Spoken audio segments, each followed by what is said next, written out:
with Bert Barron on the new Talk Radio 1450 WCTC. It is 7:37, and we are back on Jersey Central on the new Talk Radio 1450 WCTC, the voice of Central Jersey. Good morning to you. It's Bert, 65 and fair. We're going to see some clouds kind of hang around today, maybe some showers later, and a high near 80. We'll get you the full forecast coming up.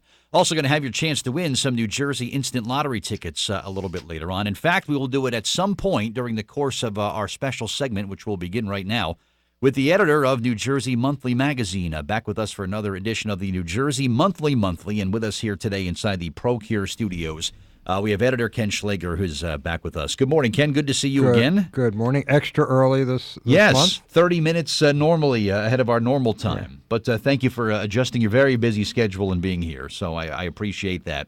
The dentist, we got the dentist here once again. And you know what? I have to actually look for, and this is a true story, a new dentist because there's been a provider plan here. Right. So the dentist that I had been going to no longer accepts my plan. So my first place I'm going to go to look for a new dentist is this issue of New Jersey Monthly Magazine and kind of start going through it, right? Right. Every July we have our top dentist issue. Good stuff. And we have 635 dentists in New Jersey identified this month, and they were all voted onto the list by their peers. It's based 100% on voting by other dentists. That's a lot of teeth.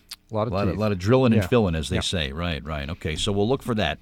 Some of the other things in here, some of the other top stories that we have. An interesting one that involves you and a very cool experience, a New York, a Broadway show experience that you had to you enjoyed. Absolutely. Talk about that. The Broadway show, Hamilton. Have you seen Hamilton? That's the show. I have not seen Hamilton. Okay. So that is the show, right? I had not seen Hamilton either. And frankly, I was dismissive when it first came out. You know, what is this, hip-hop musical about Alexander rewriting history? What is this, right? What's this going to be?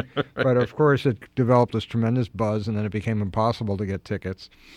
And so I got very lucky, and I did get to see the show. But I got to see the show through doing this story. And I found out that, we're always at New Jersey Monthly, we're always looking for the New Jersey angle on everything. So I found out that a key person kind of behind the scenes, or I should say under the scenes in Hamilton, is from Mendham, New Jersey. And his name is Jonathan Dinklage. And if the name Dinklage sounds familiar, that's because he is the brother of the actor Peter Dinklage, who everybody knows from Game of Thrones. That's right. And Jonathan is an incredibly talented guy in his own right.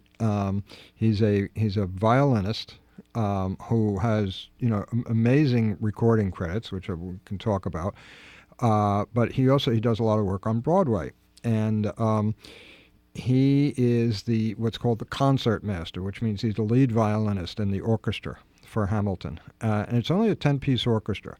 And there's the string section is 4 pieces. So he's the lead violinist.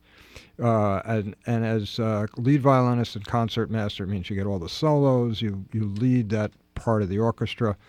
But you're completely hidden from the audience. They work completely under the orchestra pit. In this case, is completely under the stage. In some shows, the orchestra pit's in front of the stage, and you can actually see the orchestra. But for Hamilton, they're under the stage. Okay. So I was introduced to him. I started talking to him, and got very interested in the idea of doing a story about him. And I said, what would really make this story interesting and different is if I could get to sit in the pit with the orchestra and watch you guys play. Wow. So he was able to work it out. It took a little bit of jumping through hoops, but he was able to. It was a pretty unusual request. Yeah. But he was able to work it out for me, and it was the most interesting, wonderful experience. It had to be, sure. Yeah. It starts out with me, kind of meeting them backstage, and it was really fun being backstage. In what they call the trap room. It's called the trap room because when you look up, there's all the openings in the stage. You're under the stage. Yeah. There's all the openings in the stage where the trap doors open. Interesting. Right? So it's called the trap room. And back in the trap room is where the stage hands and the musicians and the like mill about before the show. So I got to hang out in the trap room for 15 or 20 minutes before the show, and I started interviewing Jonathan in the trap room.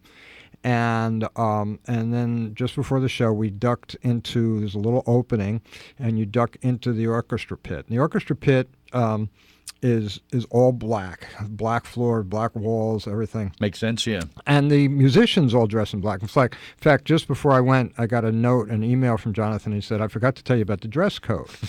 And he said, "You can wear anything you want as long as it's black." And that became the lead of my story. Gotcha. If you're in a Broadway orchestra, you can wear anything you want as long as it's black. So I put on my best black T-shirt. Right, of course. So anyway, we slip into the pit, and it's this narrow. It's about 9 feet deep, but it's the full width of the stage.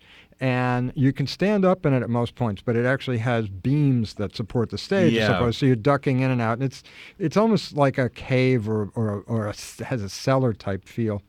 And each musician has their place. Like I said, there's 10 musicians in this group, and they each have their place. A little with a music stand, a little light on the music stand, and that sort of the light filters around the place. But it has this very dark, eerie type feel to it. The musicians were extraordinary. They started with, I sat there as they were tuning up, and they're kidding around and everything, and they're on their, looking at their cell phones, looking at their texts and all this kind of stuff. And they've got toys that, they all work in the same seat, so there's like toys around them, little personal effects, shall we say, books and things like this. Right. Although I must say they don't really, once the show starts, they don't really have much in the way of breaks. It's pretty much. The music is performed straight through. Yeah. There's no talking on stage without music behind it, and all the talking is done to in rhythm. Yeah. Okay. And so it's pretty constant once it starts, and it was really, really incredible to see these people at work, because it is constant, and it's a very thick score. The score is like a phone book. Wow. And they just keep playing, and they're spot on. So the interesting thing is when you're under the stage, you can't see what's going on above you, and the stage is very thick. So I thought we'd hear the actors. That's what I would have stomping figured. around. Right. But no, there's a thickness to it. Wow. And so you don't really hear them. It's about a foot thick, because there's actually a turntable in the middle of the stage. Okay. See? So the set can rotate So around, the set right? rotates, okay. and that's part of the action on the stage. Gotcha. But what you do when you're in the orchestra, there are monitors, TV monitors, and so you're actually watching the action above you on the TV monitors, and then you have headsets on, just like we have on right now. Okay. Right? Your listeners can see us with the headsets Right, on, of course they can. Right. And so you have headsets on, and you're actually hearing the dialogue, hearing the actors above you, and as well as hearing the musicians playing. And then also on the headsets, one thing that's in the headsets that nobody else gets to hear is what's called a click track, which is like a click track is like an electronic metronome. Okay. So, and it's keeping the beat, and because this is highly rhythmic, it's hip hop, it's really important for the musicians to stay on the beat. So you get this click. Kind of helps click, everybody click. maintain the tempo, Yeah. right? So okay. everybody's on the same tempo. Okay, interesting. And so anyway, so I got to, I sat in the orchestra and got to observe the show from that point of view, which was really unique. I mean, it's only a handful of people other than the musicians who've ever gotten to do that. So if someone says, "Oh, Ken, have you seen Hamilton?" You could say, "Well, I watched it on a monitor." Well, right. I went back. I was able to buy tickets. Oh, okay. And brought my family and went back about 2 or 3 weeks later. And so actually, you saw it from both perspectives then. Okay. And I got to tell you, I mean, it is really great. It is really special. Really, really special. Kind of a behind-the-scenes thing that very few people get to hear about, right? Yeah, and just to tell you about Jonathan, if we have a couple more minutes. We do, sure. Really interesting guy. I mean, I'm not one to judge the quality of violin playing, but he clearly from his accomplishments, he's quite amazing. Grew up in Mendham. He went to Del Barton, and then he went to the Mason Gross School at Rutgers. All right, right over here, sure. Studied music there. Okay. He's classically trained, but he loves pop music. He really grew up on rock and roll. He and his brother Peter grew up on rock and roll together. They used to perform. They used to do puppet shows in their basement. And one point he told me at one point they actually performed the Who's Quadrophenia that's great. in their basement. But his recording career as a backup musician on recordings, he's recorded on the Rod Stewart songbook albums. He's recorded with Tony Bennett and Lady Gaga and Michael Jackson and all sorts of people. But he's also performed on the road with them. He performed with Michael Jackson at Madison Square Garden in some type of all-star show. He's done the string arrangements. He's also an arranger for 2 Mary J. Blige tours and 2 Barbra Streisand tours. And he toured with Streisand. He toured the world with Streisand. Very accomplished. Yeah, he's played with Tony Bennett and Lady Gaga. He accompanied Lady Gaga at the 2018 Grammy Awards. And he's also played at the Grammy Awards with Sturgill Simpson, the country artist. So you can see the range of this guy.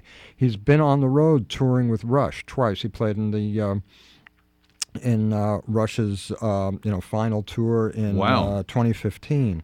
Nice. So he's done some remarkable stuff. He also records music for commercials, for television. If you know TV's the ABC series The Good Doctor, yes, he does all the string arrangements and records all the strings for The Good Doctor.